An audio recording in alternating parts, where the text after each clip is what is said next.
કરીએ તો વડોદરા કરજણ તાલુકાના નિસાળિયા ગામે પૂર્વ જિલ્લા પ્રમુખ સતીશ પટેલ દ્વારા નવા વર્ષના અવસરે સહકારિતા સ્નેહમિલન સંમેલનનું આયોજન કરવામાં આવ્યું। કાર્યક્રમમાં સાંસદ મનસુખ વસાવા, સહકારી ક્ષેત્રના કન્વીનર વિપિન ગોતા, જિલ્લા સહકારી આગેવાનો, કરજણ તથા શહેર ભાજપના કાર્યકરો, નગરપાલિકાના પ્રમુખ અને ઉપપ્રમુખ તેમજ તાલુકાના સહકારી મંડળીઓના કાર્યકરો અને સરપંચોએ ઉપસ્થિતિ નોંધાવી હતી। સ્નેહમિલનમાં નવા વર્ષની શુભેચ્છાઓ પાઠવતા આગેવાનોએ સહકારિતાના ક્ષેત્રમાં વધુ વિકાસ માટે સંકલ્પ વ્યક્ત કર્યો હતો। કાર્યક્રમ દરમિયાન પૂજ્ય નરોત્તમ સ્વામીએ હિન્દુ સંતાન અંગે ધારદાર અને પ્રેરણાત્મક વક્તવ્ય આપ્યું હતું। કાર્યક્રમમાં મોટી સંખ્યામાં સ્થાનિક લોકો અને કાર્યકરો જોડાયા હતા। વડોદરા જિલ્લાના કરજણ તાલુકાના નિસાળિયા ગામે આ સ્નેહ સંમેલનનો કાર્યક્રમ છે। પૂર્વ ધારાસભ્ય અને સહકારી આગેવાન દર વર્ષે આવા પ્રકારનો સ્નેહ સંમેલનનો કાર્યક્રમ રાખે છે। એ મુજબ આ વર્ષે પણ રાખ્યો છે।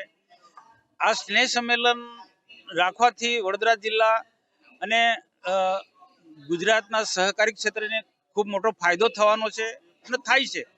અમારા દેશના આદરણીય ગૃહમંત્રી અમિતભાઈ શાહ સાહેબ તેઓ પોતે પણ સહકાર મંત્રી પણ છે અને સહકારી ક્ષેત્ર થકી દેશના અને ગુજરાતના અનેક લોકોને પ્રત્યક્ષ અને પરોક્ષ રીતના રોજગારી મળી રહે, ફાયદો રહે। ખેડૂતો સહકારી ક્ષેત્ર થકી અને પશુપાલક સાથે જોડાયેલા લોકો અનેક પ્રકારની રોજગારી મેળવે છે અને આપે છે।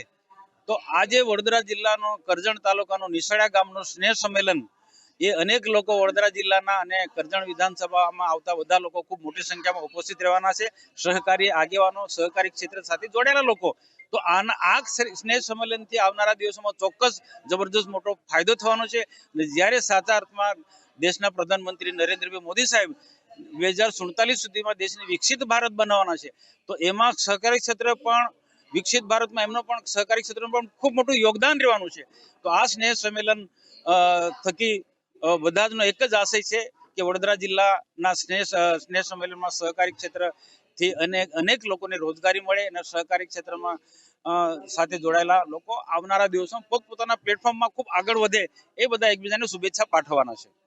આત્મનિર્ભર ભારત સંકલ્પ અભિયાન 2025 અંતર્ગત આજે નિસાળિયા મુકામે સહકારિતા સંમેલન અને સહકારી આગેવાનો અને સરપંચશ્રીઓનું સન્માનનો કાર્યક્રમ પૂર્વ ધારાસભ્ય તરીકે વર્ષોની જેમ સ્નેહ મિલન કાર્યક્રમ રાખતો હોય છે, એ જ રીતે આજે અમે અહીંયા રાખ્યો છે।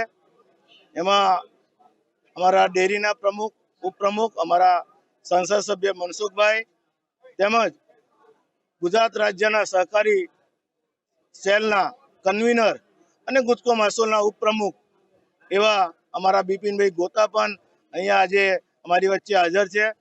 સંતો પણ ઘણા બધા અહીંયા આજે હાજર હોય ત્યારે અહીંયા ખૂબ સારી મોટી સંખ્યામાં આમ તો લગભગ 4 થી 5 હજાર લોકો આ સ્નેહ મિલનમાં ભેગા થયા। ત્યારે નવા વર્ષની તમામને હું ખૂબ ખૂબ શુભકામનાઓ પાઠવું છું અને આવનાર સમયમાં સૌ સાથે મળીને તાલુકા પંચાયત, જિલ્લા પંચાયત કે અન્ય કોઈ પણ ચૂંટણી આવે એમની અંદર ભારતીય જનતા પાર્ટીનો ભગવો લહેરાય એવું આયોજન થાય એવી ભગવાનને પ્રાર્થના કરું છું।